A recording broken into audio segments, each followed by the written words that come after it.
moi je voulais déjà te dire que je suis très ravie de pouvoir t'interviewer, voilà, d'avoir cet honneur-là. Alors avant que tu nous en dises un peu plus sur toi, qu'est-ce qui fait ton engagement dans cette fondation ? À vrai dire, il y a beaucoup des activités de la fondation m'interpellent, très sincèrement. Mais en particulier, je dirais que c'est surtout les efforts que font l'équipe de la fondation de vraiment mettre au centre les survivantes elles-mêmes. Donc des survivantes de violences sexuelles en zone de conflit. Et on ne voit pas ça partout. C'est vraiment que les envies, les besoins, les souhaits des survivantes sont tenus en compte de A à Z dans les interactions et dans les activités de sensibilisation. Et ça m'a vraiment... C'est une manière, je trouve, plus éthique, disons, de se comporter avec d'autres personnes avec qui on partage cette planète, mais surtout qui sont tout comme nous, avec des besoins qui ont une valeur tout autant que les nôtres.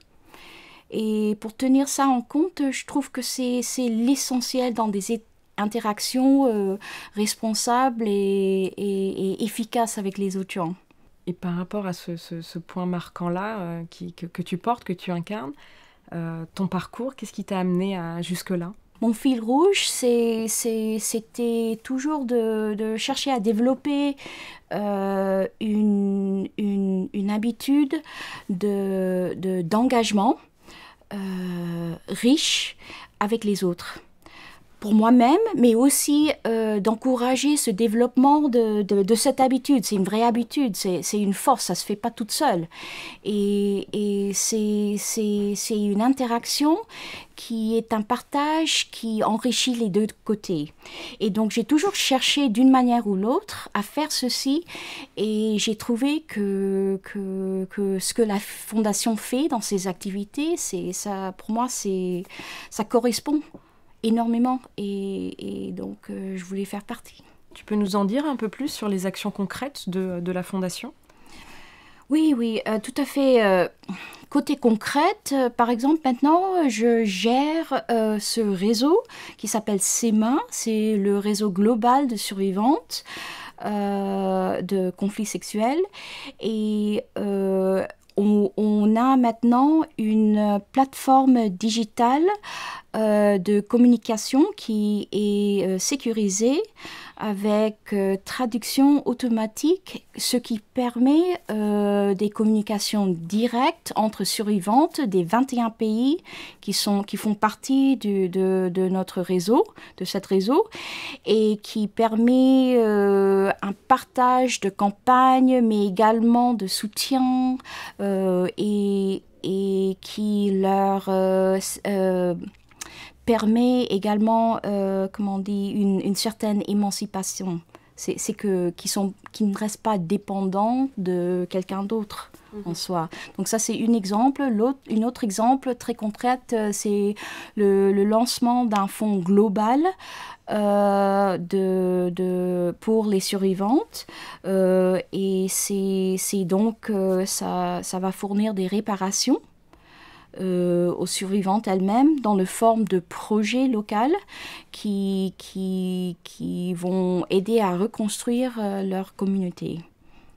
Tu peux nous rappeler le nombre de personnes survivantes que la Fondation a pu soutenir ? Ça représente 20 pays, 21, et cela veut dire 2000 survivantes. Mais il y en a d'autres aussi qui sont en train d'arriver sur place. Il y a quand même une différence entre ce que nous faisons en tant que réseau pour leur soutenir, également côté socio-économique, réinsertion dans leur communauté. Mais il y a l'hôpital aussi qui s'engage naturellement avec des milliers de femmes qui ont été le docteur, en fait, est connu, entre autres, pour avoir réparé les femmes. Donc, il y a ce côté médical, mais toujours avec une vue de soins holistiques. Donc, non seulement ce côté médical, mais des soins psychosociaux, des soins même juridiques, assistance juridique, et ce côté socio-économique. Donc, vraiment très intégré. Et j'imagine ça correspond également à l'approche de l'EMCC, si j'ai bien compris. Effectivement, nous, on est très sensibles à l'EMCC. On œuvre vraiment, notamment à travers voilà, le coaching solidaire et les différents partenariats qu'on met en place. On est très sensible à ce que tu évoquais, c'est permettre à l'autre d'être autonome dans ces moments et l'aider à traverser les moments de plus grande vulnérabilité. Alors à travers l'expertise que nous avons, nous, en tant que coach, mais aussi dans notre capacité à pouvoir réorienter si besoin et si on le détecte auprès de la personne. C'est d'avoir également un œil à l'efficacité, d'avoir des résultats, d'être misé là-dessus, parce que les besoins sont grands, surtout avec des personnes, par exemple, comme des survivantes qui ont vécu des expériences assez ahurissantes. Et pourtant, il y a une résilience qui va avec.